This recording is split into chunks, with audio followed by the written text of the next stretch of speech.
sujet bi nga xamante ni waa télé bi nee nañ ma naa ci waxtaan man nag xam nga sujet bu ñëw rek man mën naa ko waxtaan parce que man aw ma filtre donc beneen bi mooy le départ des bases militaires donc vraiment c'est un sujet qui revient tout le temps donc sujet boobu nag tàmbalewul tey je crois que dans mes recherches j'ai regardé les discours du président Mamadou Dia qui en 1961 déjà parlait de la présence militaire française donc la conception de Mamadou Dia mooy que c'est une question de souveraineté et que moom dans sa conception il fallait que qu'on se détache un peu de la France parce que jàpp na ni la présence militaire française dafay xaw a nduroog ingérence en quelque sorte Abdoulaye Wade bi mu ñëwee yëkkati woon na débat bi booy xool au dernier moment mook français jubootuñu woon ba mu ne woon day nangu les terres des bases militaires françaises parce que on a besoin de nos terres mais c'est sous Ousmane Sonko ak Diomaye vraiment la question s'est soulevée maintenant nag dafa tomber ak benn contexte bu évolué parce que de plus en plus en Afrique on a vu la jeunesse africaine commencer réfractaire vis-à-vis de la politique française en Afrique et naturellement ça ne fait pas plaisir à la France donc la France qui perd son précaré mais surtout ñu am une diplomatie économique boo xam ne bi mu ñëwee sooy seet Sénégal président bu ñu mës a fal rek boo xëyee France ngay ndekkee ce n'est pas le cas pour Diomaye ensuite quand ils sont venus avant ñoom ñuy ñëw ils parlaient du franc CFA ils parlaient ànd ak waa France dégage mais tey dafa am loo xam ni si suñu wàllu koom-koom sax France daf ko maîtriser tey suñu wàllu télécommunication yi France Télécom moom Orange bu fekkee ndox bi ñuy naan ñun Sen'Eau Suez moo ko moom avant moom c'était SDE ñu tuddee ko Sénégalaise des eaux alors qu'elle n'avait rien de sénégalaise c'est une entreprise française qui s'appelait Deguermo sur l'autoroute à péage bi ñuy concevoir aller faire des recherches vous allez voir que li ci France joxe moo gën a néew li Sénégal daf cee dugal xaalisam les banques africaines de développement mais terewul français yi ñoom ñoo gérer suñu autoroute à péage defal ñu ko ay bor ñu war ko fay ba 2035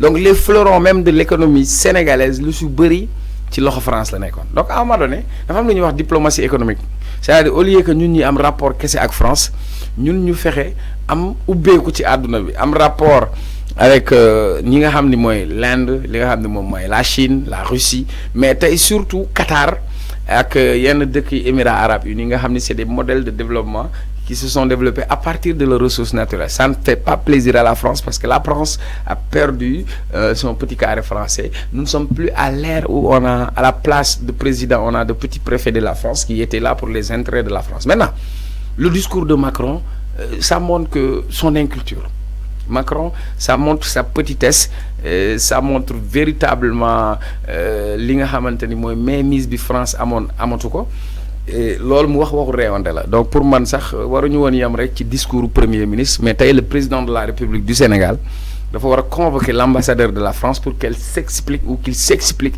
sur les propos insultants de Emmanuel Macron voilà quelqu'un boo xam ni il nous demande de dire merci à la France au contraire la France n'a jamais dit merci la meilleure façon pour la France de remercier les Africains qui se sont battus pour libérer la France c'était que la France vienne les assassiner lâchement la meilleure façon pour la France de remercier les Africains c'est pendant 3 siècles d'esclavage et de colonisation la France a pillé nos ressources la France a brûlé nos universités université bu Pire moo gënoon a mag fii ci Afrique France moo ko dem taal ak Faidherbe kon tey Macron su waxee loolu parce que il n'a pas interrogé l'histoire maintenant nag aujourd'hui nous sommes une génération décomplexée nous sommes une génération qui assume toute sa responsabilité une génération qui prend son destin en main parce qu'on a compris que le développement du Sénégal ne se fera que par les Sénégalais le développement de l'Afrique ne se fera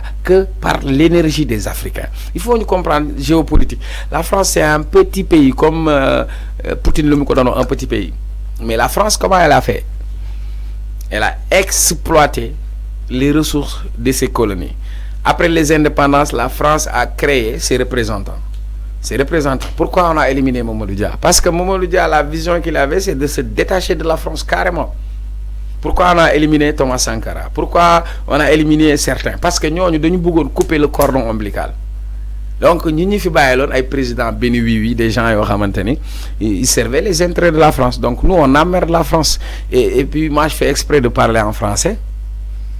C'est pour que l'ambassadeur de la France, que Macron, le petit président, comprenne que son impolitesse, son arrogance ne vont pas payer.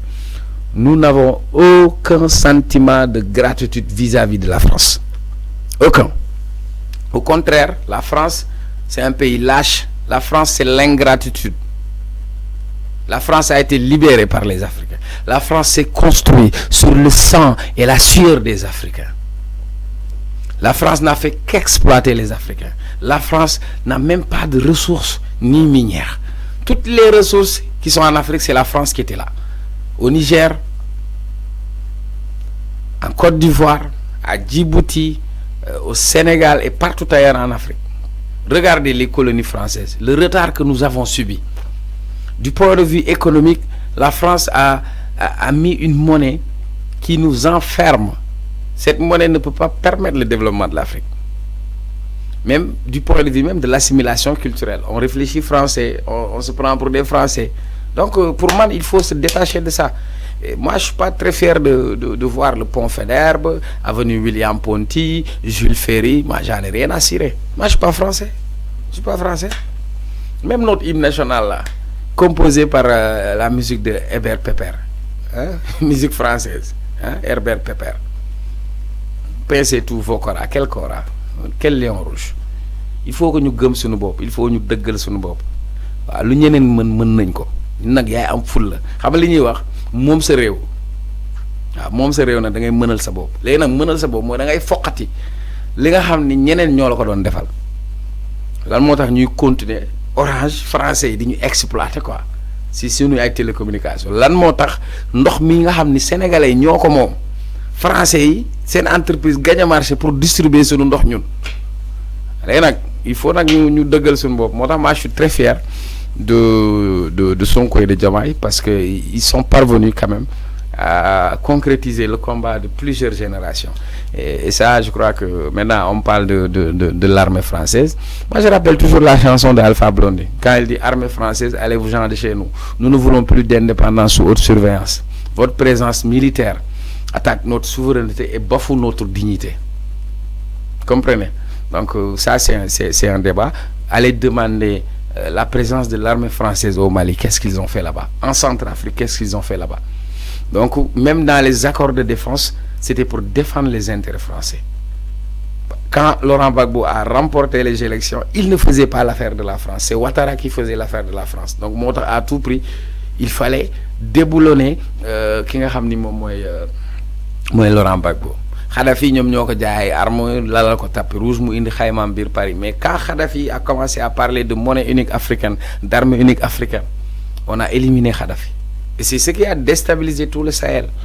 Donc nit nag da ngay gëm sa bopp nag mooy da ngay dëggal sa bopp. Et moi pour man il faut que la France dégage quoi. Moi j'ai pas de problème avec les Français, j'ai des amis français, j'ai fait mes études en France, mais comme ils disent, chaque État n'a que ses intérêts. Et nous sommes libres d'avoir des relations de coopération avec tout le monde. L'essentiel, ce qui prime, ce qui doit être au-dessus, c'est l'intérêt supérieur de la nation, c'est l'intérêt du Sénégal. Et personne ne va nous dicter la démarche. Allez, mous bu yabee gaynde rek ci doxine bala il faut nag ñu jóg sigi nag. Et puis c'est le même combat que Lat Dior a mené, c'est le même combat que El Hadj Omar a mené, c'est le même combat que Cheikh Ahmadou Bamba a mené. Voilà, donc nous on n'a pas de complexe parce que Macron ëpp ñu sax ay diplôme ñun ñi gënuñu jàng. Voilà moo la ñun ñi ñàkk fayda ba foog ni tubaab moo ñu moom wala daf ñuy konne duñu noot buumu jaam boobu dog na li Bob Marley doon woy nag naan emancipate yourself from mental slavery. Emancipate yourself from mental slavery. Il faut réécrire notre histoire. Comprendre nga créer lu ñuy def suñu fierté nationale boobu ñu yëkkatiwaat ko cette fierté sénégalaise voilà maanaam avenue William Ponty, Jules Ferry, avenue Roume. Pourquoi il faut ñu dindi yooyu yëpp ñu ko dindi ah waaw maa ngi bëgg gars yi xam na man moom parfois bu may wax ak français damay bëgg wax tubaab parce que pour que ñoom ñu koy dégg. Alors beneen sujet bi on me demande un sujet sur la Cour des comptes.